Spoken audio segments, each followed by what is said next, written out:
What do the Warriors need this offseason? Height, speed, shooting. There's a player coming onto the market via a trade who will be a perfect fit for the Warriors. Who is it? We're going to break it down for you on this episode of Warriors Digest. Randy Siver here. Before we get into it, please smash that subscribe button. Look how many people aren't subscribed. We get over 2,000 views a day on each video, and we've had over 100 subscribers added the past 5 days. Thank you for watching. You don't want to miss any of this. Let's get into it. Brandon Ingram. Was that the name you were thinking of? Brandon Ingram. New Orleans Pelicans forward is on the radar of some around the NBA, according to Sean Devaney of Heavy Sports. Over 10 teams. One more time. Over 10 teams are interested in Brandon Ingram. Why? He's such a versatile player. At 6'8", 190 pounds, kind of light, honestly, for NBA, he's got that typical size. He can play 2, 3, or 4. Put him next to Draymond. Now you have a tall wing, power forward, Trace Jackson Davis at center. Instantly, you have more height than we've had the past 5-10 years. Kind of in that mold of Harrison Barnes, where we used to have him. Obviously, KD, 6'11", almost 7 foot, really tall. Ingram, same type of player. Can space the floor, can pop the three, can play the mid-range, can create for himself off the dribble, can pick and roll, rebound, lengthy, play a lot of defense. The question is he motivated?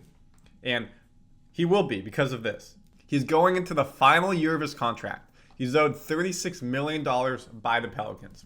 So the question is, if the Pelicans don't see a future with him, boom, he's out. Or he may request a trade that he wants to go somewhere else. He's playing with CJ McCollum. He's playing with Zion Williams. You think he'd want to stay there. But if he's not happy with the ball handling he's getting, the number of shots, team chemistry, whatever it may be, he may request a trade. But again, what did New Orleans do when AD was like, I'm gone? They sent him to the Lakers because they wanted to get draft capital back. You can get players back or cash considerations. So this is a crossroads for Pelicans. If they don't see him in the future, then boom, they trade him this summer and you maximize. If you trade him during the winter time at the free agency, at the trade deadline, he's not worth as much because you only get him for half a season. And also the other thing that players and the teams need to be aware of, does Brandon want to play for the team long term that he's going for? So if he's only going to be a 1-year, 6-month rental, that takes down his bargaining price. Also, is he damaged goods? Do people not think he's playing to where he should be and he's not worth up there when he's only up here? So a lot of questions around Brandon Ingram, but we know there's rumors around him swirling. Warriors are in the mix. For the Warriors, why would they want someone like Ingram, as we just talked about? He may be a bit damaged goods based off his play. We'll talk about that in a second. He'll have a lower price. But if you keep him healthy, you're careful with him, he can carry you through the team. We saw what he did when Zion was out. Him and CJ really took that team over. He's only 26. It feels like he's been with us for so long. Came out of college, first-year player drafted out of college, and then was on the Lakers, went to the Pelicans in the trade for AD. So he's been in our lives. Kind of like Andrew Wiggins, isn't even 30 yet. It just feels like when these players have been with you for a decade, they feel so much older. But he's only 26, only coming into his prime. What are his averages? So we look here, last year, he only averaged 20 points a game, down from 24. I think with the Warriors, that goes up. Why? Steph will be shooting the ball a lot, we know, but he'll have the opportunity when Steph's not playing to be the go-to guy for that second team when he's obviously a starter, but he'll play with the second team a bit, help out with the scoring, but also Steph would defer to him. And he'll be able to get his buckets up. He'll be a focal point of that offense. The biggest concern with Brandon is the amount of games he plays each season. So if you're paying someone $30 million, you want him to be out there. He missed about 20 games this season. Before that, around 40 games, 30 games before that. That's a bit of concern. But when he's playing, he's highly effective. Over his career, he's averaging 5 rebounds a game. Free throw percentage, 79%. From 3, 36%. Field goal percentage, 46%. And when he's playing, he's averaging over 30 minutes a game. So he's a very effective player out there on the court when he can play. The question is, can he stay healthy to get out there? Again, 6'8", coming out of Duke, first round pick, second overall. Just a quality player. The other thing as well is he knows Steve Kerr. Yes, he's never played for him in the NBA, but he's played for him on the USA basketball team. Last year in the 2023 World Cup, he was a focal point of the team. He was a starter, wasn't really providing well, so he actually came off the bench, played better off the bench, and towards the end of the World Cup, he was a focal point again. So he knows Steve Kerr, knows some of the talking points, understands some of the offense he'd bring over from the USA basketball to the Warriors and vice versa. So there's familiarity there, better than potentially another team, and he may like playing for Steve Kerr. So with all that aside, the question is, who will the Warriors have to trade for Brandon Ingram?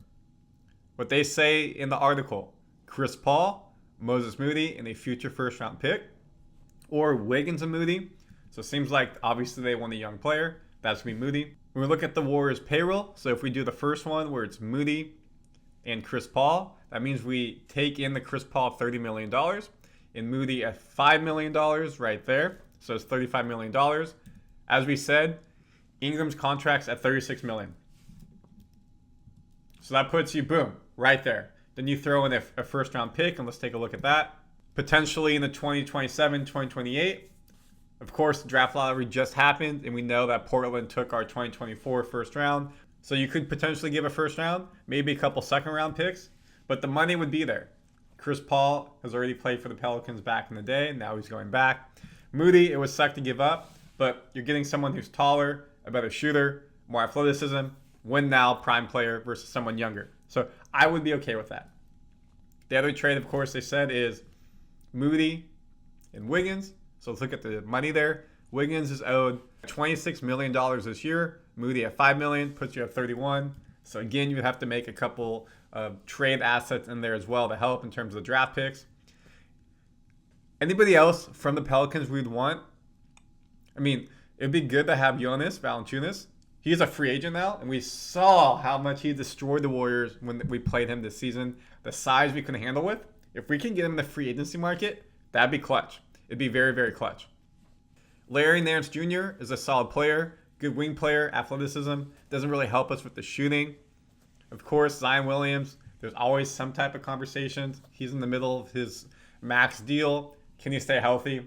On any team, he'd be a good fit just because of his physical specimen, but they're not going to trade him. CJ McCollum, he would be amazing next to Steph. We know, obviously, when he was Portland, he torched us, has torched us with the Pelicans. Put Steph and him as your 1-2 guards.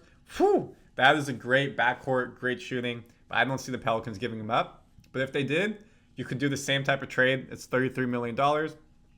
You could go ahead and do Wiggins and Moody, Paul Moody, and then they're going to definitely want some draft capital as well. So the options are there to make this trade. It can definitely work. The question is, will the Warriors pull the trigger? I think they should. Do you think they should?